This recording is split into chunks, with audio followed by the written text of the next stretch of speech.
de pouvoir faire à nouveau une vidéo pour vous, pour que nous puissions passer ensemble un culte agréable à Dieu.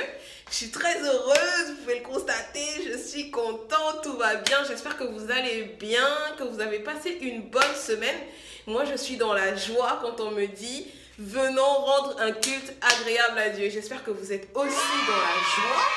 Et si vous n'êtes pas dans la joie du Seigneur va couler sur vous pendant ce temps de culte. Et on va célébrer notre Seigneur avec tout notre cœur. Et comme vous le savez, la semaine dernière, on a fait une première vidéo. Donc si vous n'avez pas eu l'occasion de regarder la vidéo de la semaine dernière, vous pouvez cliquer sur le bouton qui va s'afficher tout en haut. Et puis partager également cette vidéo à ceux qui n'ont pas eu l'occasion de la regarder.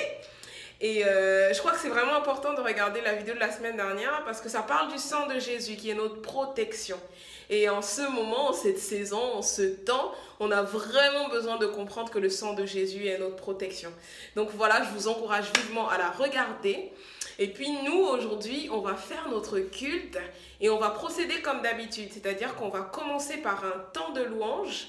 On va adorer, on va louer notre Seigneur. J'espère que vous êtes prêts, que vous êtes dans la joie pour louer, acclamer, adorer notre Seigneur. Donc on va faire ça. Et puis on aura notre partage qui est aussi hyper bien. D'ailleurs, j'ai eu des retours par rapport au partage. Il y a beaucoup de gens qui ont aimé les questions mystères. Je peux vous avouer que moi aussi, j'aime beaucoup les questions mystères. J'aime trop. Donc on aura notre partage ensemble. On va partager sur un thème que je vous donnerai plus tard.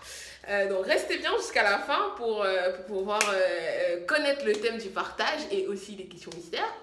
Bon, ceci étant dit, je vais vous inviter à vous tenir debout.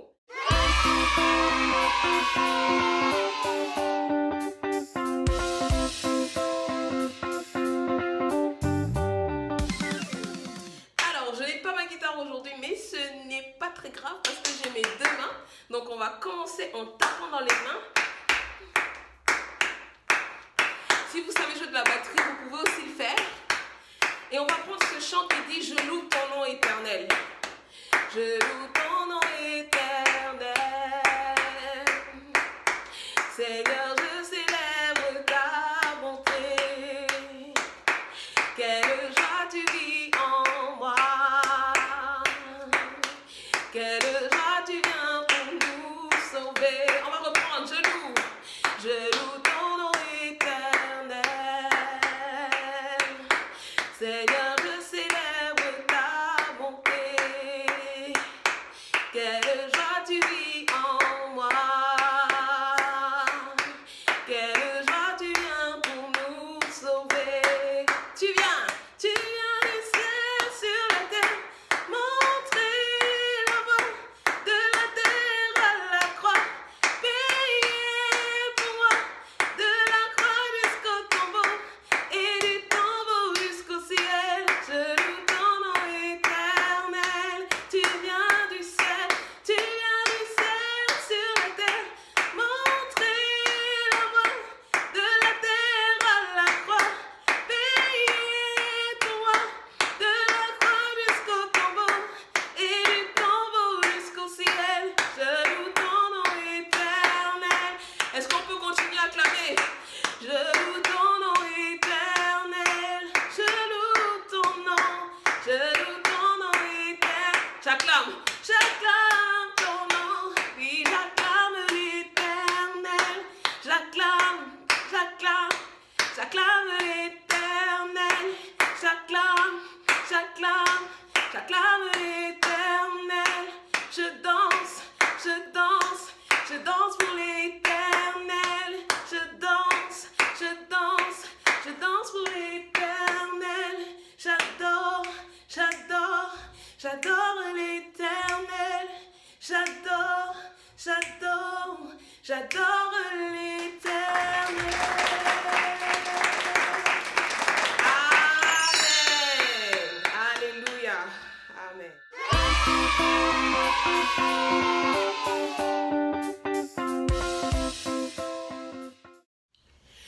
Alors, pour notre temps de partage, notre thème d'aujourd'hui s'intitule... J'attends que vous fassiez le roulement de tambour. Le thème s'intitule Recapitule, Jésus est mort pour nous. Amen. Je suis très contente de partager dessus. En fait, je suis très contente des temps de partage. Je vais vous dire un tout petit peu pourquoi. Parce qu'il y a des questions mystères. Questions mystères. Vous pouvez danser avec moi. Questions mystères. Questions mystères. J'aime trop les questions mystères. J'aime trop les questions mystères. Je l'ai déjà dit, mais je le redis. J'aime bien les questions mystères. Je vais expliquer pour ceux qui ne savent pas ce que c'est que les questions mystères. Je vais expliquer. Donc, les questions mystères, ce sont des questions que je pose durant le partage. Mais la petite astuce, c'est que vous ne savez pas à quel moment je le pose. Donc, vous êtes obligé d'être un peu attentif.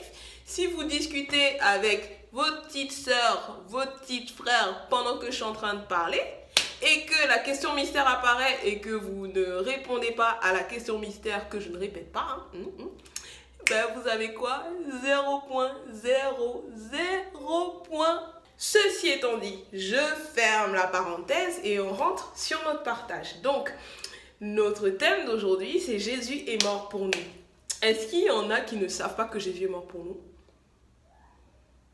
Ok? Si vous ne savez pas, ce n'est pas très grave parce qu'aujourd'hui, on va parler de ça. Donc, Jésus est mort pour nous. Donc, première question, c'est pas une question mystère, hein, je pose juste la question. Première question, est-ce que vous savez pourquoi Jésus est mort pour nous? Alors, j'entends là dans mes oreilles, j'entends un enfant qui me dit « Tata Nelly, Jésus, il est mort pour nous à cause du péché et pour que nous puissions recevoir le pardon de nos péchés. » Waouh! On peut acclamer le Seigneur pour cet enfant qui a répondu. Franchement, je suis impressionnée. C'était vraiment une bonne réponse. Donc oui, Jésus est mort pour nous aussi pour que nous puissions recevoir le pardon de nos péchés et pour que on puisse aussi être réconcilié avec Dieu. Bon, je vais vous expliquer tout ça parce que ça paraît un peu compliqué, mais c'est pas très compliqué. Donc, on va repartir à la genèse du péché. Et l'histoire du péché se situe dans Genèse, bon j'ai déjà dit, avec deux personnes dont le nom de l'un commence par A, le nom de l'autre commence par E. Je vous laisse deviner de qui il s'agit. Hein. Et ces deux personnages-là, ils étaient avec Dieu et Dieu leur a dit, ne faites surtout pas, ne faites pas quelque chose. Question mystère. Je suis tellement contente de la question mystère. Bon, question mystère. Est-ce que vous pouvez me dire qu'est-ce que Dieu a dit à Monsieur A et Madame E de ne pas faire? Bon, je ne vais pas vous donner le nom de A et E, hein, sinon ce serait trop simple. Qu'est-ce que Dieu leur a dit de ne pas faire et qu'ils ont fait? Je vous donne 5 secondes.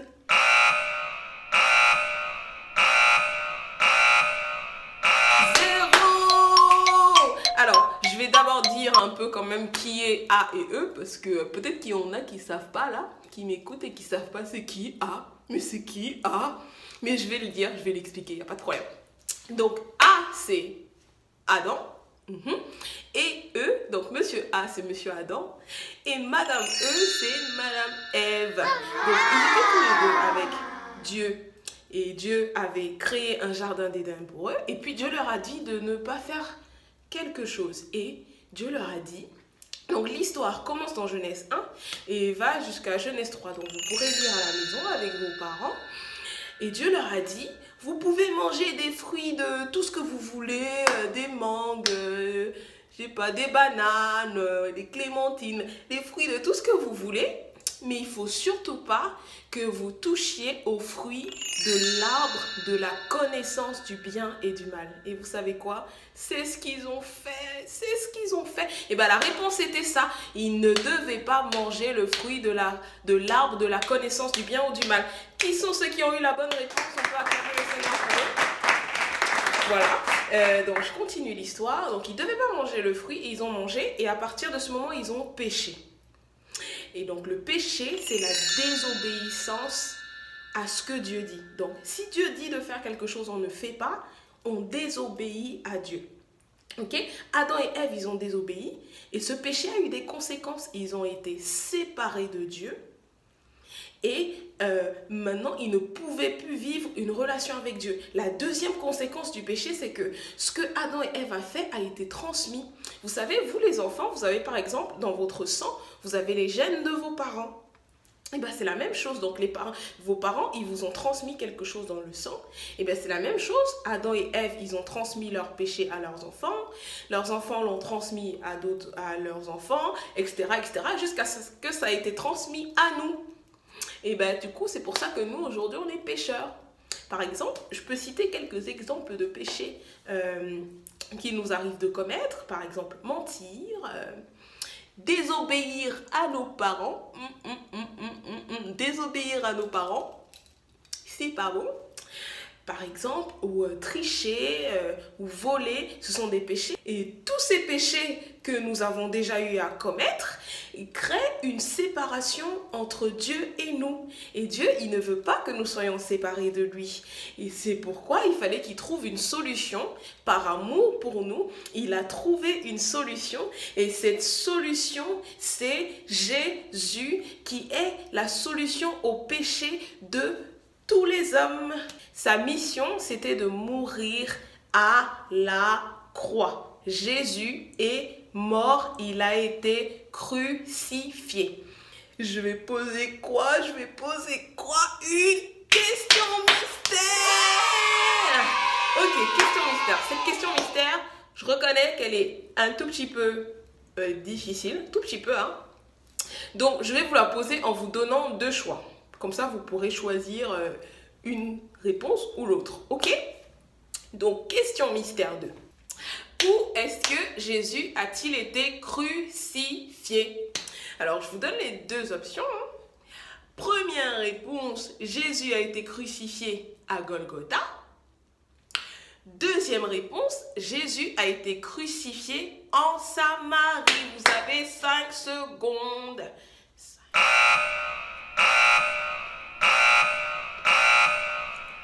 0, c'est la fin et je vous donne la bonne réponse. C'était Golgotha. Ceux qui ont eu la bonne réponse et ceux qui n'ont pas eu la bonne réponse, ben, je suis désolée pour vous. Vous pouvez quand même acclamer le Seigneur. J'espère que vous allez retenir Golgotha.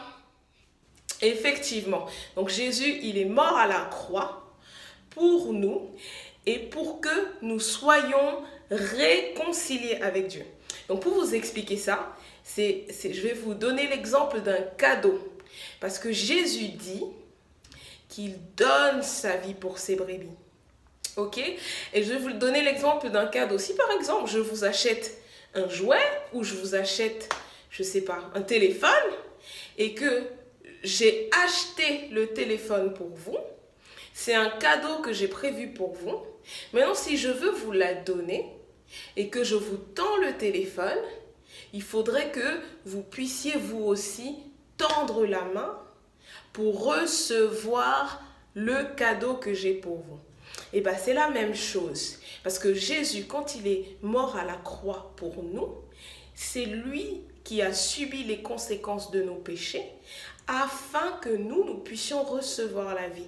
Et la vie que Jésus nous donne, c'est comme un cadeau qu'il tend et il nous dit, venez et prenez ce cadeau que je vous offre. Donc Jésus est mort à la croix pour nous offrir la vie, pour que nous soyons pardonnés de tous nos péchés et que nous soyons réconciliés avec Dieu. Est-ce qu'on peut dire Amen très fort? Amen. Amen. On a été réconciliés avec Dieu. Nos péchés ont été pardonnés à cause de l'œuvre de Jésus à la croix. Amen. Question mystère 3.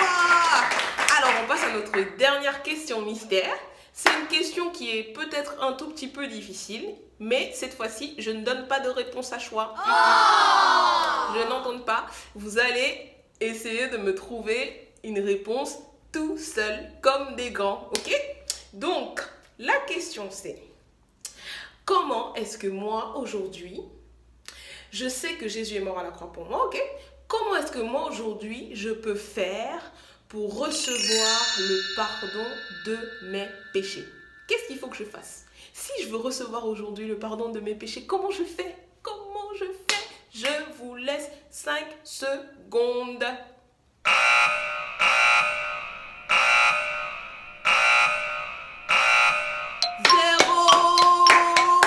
Alors, j'ai hâte d'entendre un peu les réponses des uns et des autres parce que je ne sais pas ce que vous avez dit, mais je vais vous donner ma réponse. Ok? La Bible dit que si quelqu'un croit en Jésus et qu'il confesse de sa bouche que Jésus est son Seigneur et son Sauveur, alors il est sauvé et il est pardonné de tous ses péchés. Donc la réponse, elle est simple. Il suffit que j'y croie et que je le confesse de ma bouche, que je fasse une prière qui est toute simple. Une prière où je dis, Seigneur Jésus, je reconnais que je suis pécheur. Je reconnais que j'ai besoin d'un sauveur. Je reconnais que tu es mort à la croix pour moi, pour que je puisse être pardonné de mes péchés, et je choisis de t'accepter dans ma vie comme mon Seigneur et mon Sauveur, et je reçois le pardon de tous mes péchés. Alléluia! Est-ce qu'on peut acclamer très fort pour le Seigneur? Alors, qu'est-ce que vous aviez donné comme réponse? Je sais pas. Quand on va se revoir, je vais vous reposer la question pour que vous me disiez ce que vous avez donné comme réponse. Mais c'était ça la bonne réponse. Alors, il n'y a qu'une façon de la formuler, mais la réponse est la même. Il faut croire et il faut le dire au travers d'une prière. Il faut le déclarer de sa bouche. Je crois que Jésus est mort pour moi. Est-ce qu'on peut acclamer très fort le Seigneur? Est-ce qu'on peut acclamer le Seigneur? Amen. Donc avant de nous quitter, je vais vous donner le verset à retenir. Comme d'habitude, toutes les semaines, je vous donnerai un verset à retenir. Donc ça signifie que quand on va se revoir, je vais reprendre la liste des versets que vous êtes censés retenir. Et je vais vous demander de me le réciter par cœur. J'ai bien dit par cœur. Ok, donc le verset à retenir pour cette semaine, c'est le suivant. Jean 10, verset 15, c'est Jésus qui parle et il dit « Je donne ma vie pour mes brebis ». Est-ce qu'on peut répéter juste ce verset ensemble? « Je donne ma vie pour mes brebis ». Et donc effectivement, Jésus a donné sa vie pour nous afin que nous puissions recevoir la vie. Par amour pour nous, Dieu nous a tant aimés qu'il a donné Jésus qui est mort à la croix afin que nous puissions recevoir la vie. Et pour la recevoir, comme on le disait, c'est très très simple. Il suffit de faire une prière. Et on va terminer ce partage avec cette petite prière.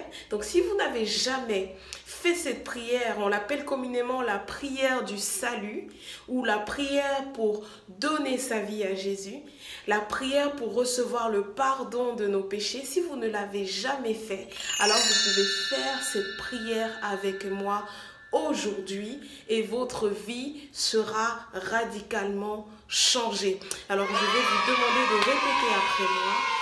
Seigneur Jésus, merci parce que tu as donné ta vie pour moi.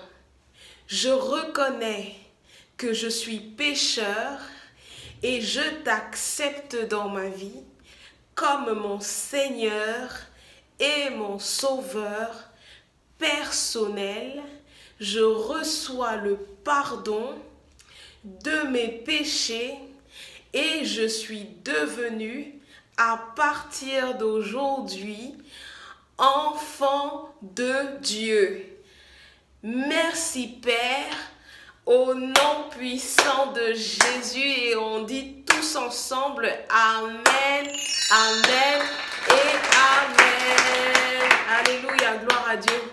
Donc on arrive, chers enfants, chers parents, on arrive à la fin de notre culte ensemble. Moi, j'ai passé vraiment un bon moment dans la présence de Dieu. J'aime trop les questions mystères, j'aime trop.